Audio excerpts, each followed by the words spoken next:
guys. Tidak apa-apa. Bawang putih, bawang merah, Maria Carey punya. Bukanlah. KY. Yang ada seperti KY. Kaya. Lobo-lobo. Day. Keway ke lobo-lobo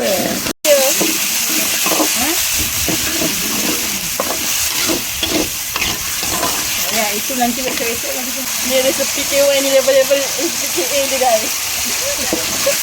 Mari kasih ya. Simpan nilai. Sana. Guys. Puan Maria masuk ayam sikit guys.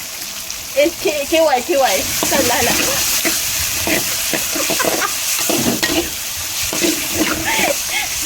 KY masuk ayam guys. Dia punya bumbu kan apa? Ya. Senang je korang buat bakal tekik ni. Kalau kau dah siap.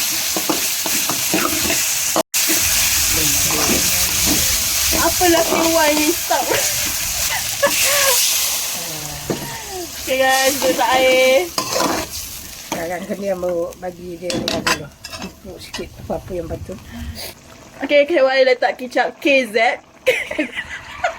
Kicap Kak Zeda. Okey. Okay.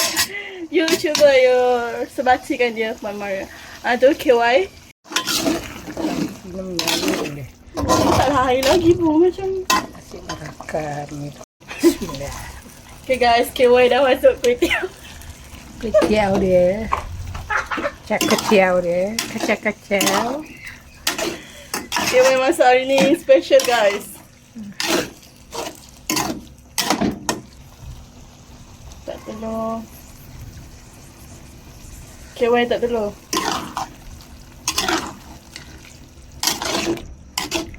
Kau ngabah. Ibu tak nak makan kau? Ibu makan sikit-sikit je lah. KY ni guys. Aku suka kau. Aku ngabah kan.